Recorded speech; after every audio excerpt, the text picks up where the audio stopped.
Come on. And the guy pokes me with one, and I said, what are you doing? See, I carried a 45 when I was in the Air Force. So I mean, the sight of it didn't pay attention. But he poked me with it. And I said, what are you doing? He says, this is a hold-up, a stick-up. I said, no kidding.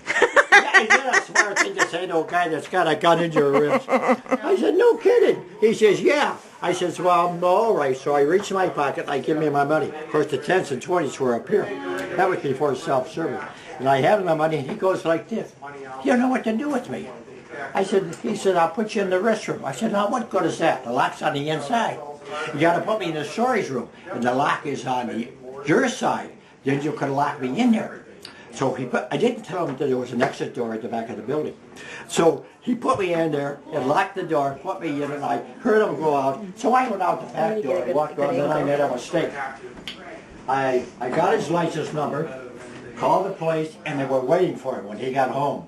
Wow. Now they had him down at the Central Police Station, 21st and Payne or someplace like that. I had to go down on a pier 2 or 3 times.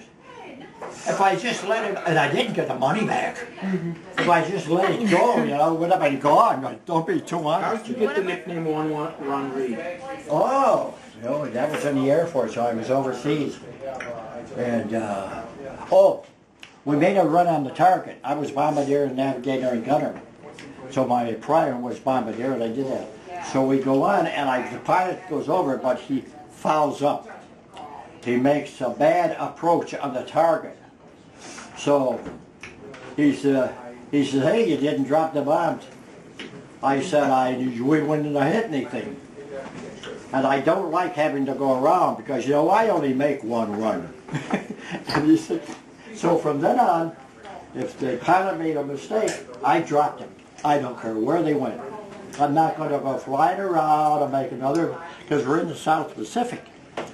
And sometimes you worry about your gas consumption. Maybe you won't make it back. What do? Boys bail out over the Pacific Ocean. You drown there, they wouldn't even miss you. Well, let me ask you, did you have this one pilot? Was that pilot like a lieutenant colonel or something like that? Something like that, yeah. He was going to go around and make another run to make sure that he got the bombs on the target. And wasn't he going to... When we came back and landed, he went around, and we did it again. The second time, I met him on the ground. I was only a first lieutenant. He was lieutenant colonel.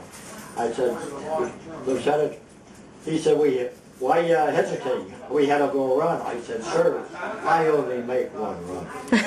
He says, when you fly with me, Lieutenant, you'll go long round as often as you'll have to. What the hell? Yeah, what happens if we run out of gas? Well, let me ask you, Dad, did he end up getting killed later? Yeah. Because like he said, the guy ended up getting killed because he probably ended up going back around and then the flak got him the second time. Yeah. You make one run, you know. You come in, make the run, and get the hell out of there. And what division were you in? What was all that? What was that? All the division and everything you were in the Air Force? Oh, I said, which Air Force was I in? Army Air Corps? United States. No, Army Air Corps. Army Air Corps, okay. What was your title? It was this big long... My pilot, well, that's a tough one. Your title? You've told me before, I just can't remember it. My pilot's name was Smith. The first one I flew with was Jones. No, there's the one. And the second one was Smitty. And that was a gift. Smitty had been an advanced pilot instructor. Instead of getting some greenhorn that didn't know what he was doing, I was taking off the first crew. They sent them to Europe and didn't have a bombardier on every aircraft because I was doing formation bombing. So they put me on the second one, and that's when I got Smith instead of Jones. And you got sent to... Smith had been a pilot instructor. So that was out of the 45 missions, I was lead bombardier. How many times? I thought you said 39. 32 times I was lead bombardier. Not because of my skill, but because of the skill of the pilot.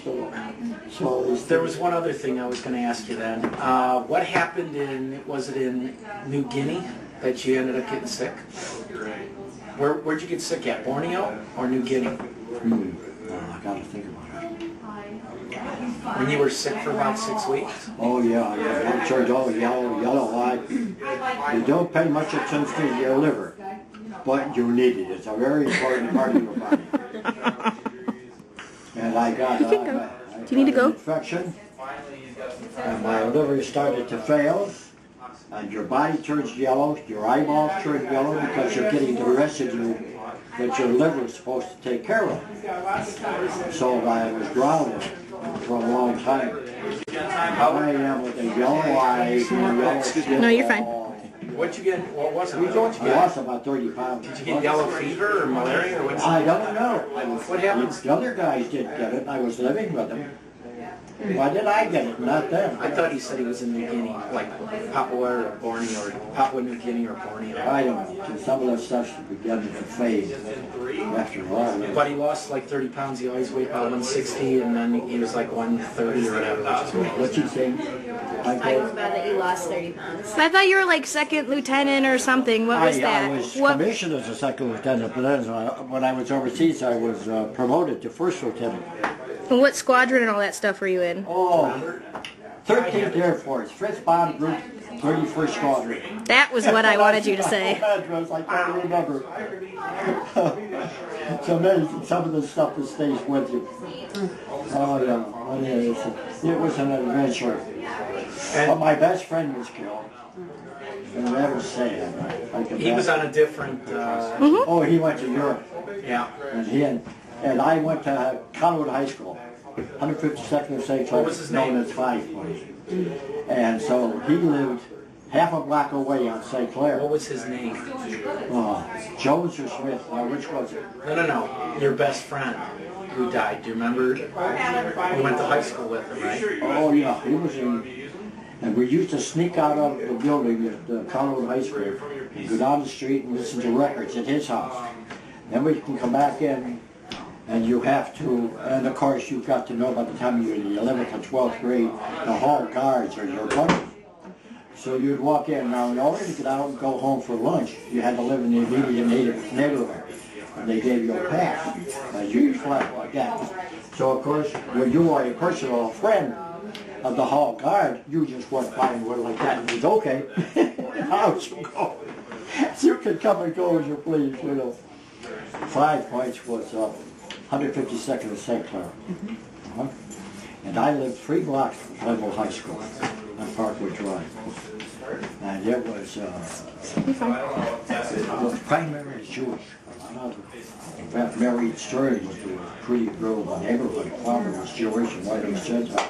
In any event, now I got to go out if I want to learn a trade, how to run a turret lathe and stuff like that. You had to go to East Tech and Collinwood, so I elected Collinwood. 5 Points, so that's what they called it. I went out there, and that changed my life. I met my wife out there. I made a whole new bunch of friends, Slovenian and Croatian, because I'm Irish and English. So I grew up with Irish and English. I didn't know. They said, well, you're going out there, what's your Croatian? I don't know. I didn't know until I went to college. Then I found out. But I did, my best friends were German. Donna Jo Kunzman, Jim Kenny Curtis, and Ray Schmidt. Don't ask me my home address, I don't know, but that I remember.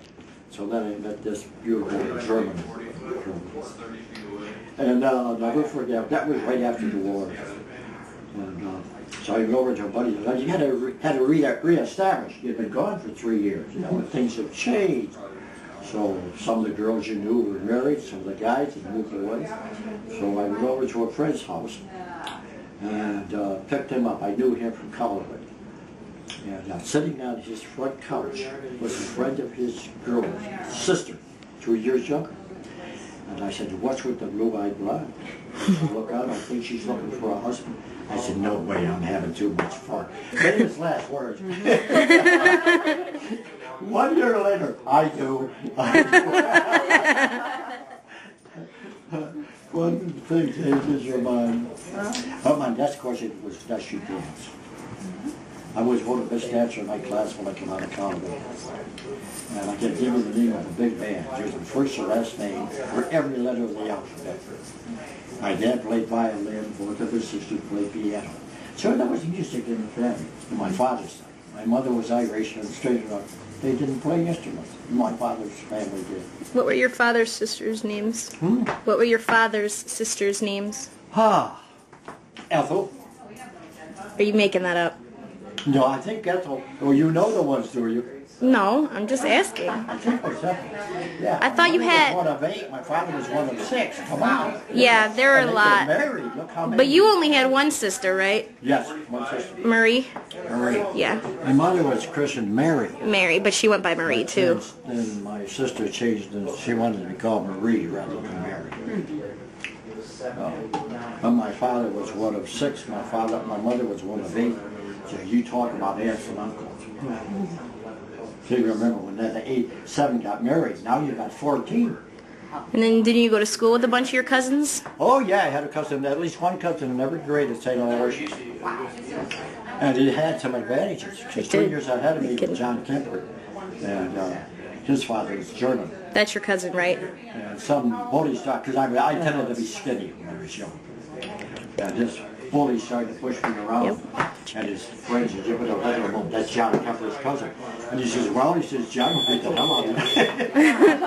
So they let skinny kids around. But it has been, I hope you guys have get as much out of your lives as I had out of mine. Yeah, really, I am. You still have the $20, show me? Yeah. I left it on the right in there next to where I was Well, sitting.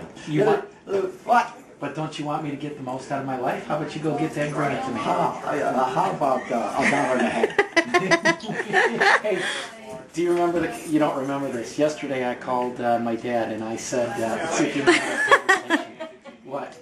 He pulled his pants up really high when You he can said, make my dance phone on. I called the crapper yesterday and I said, this is Publishers Clearinghouse.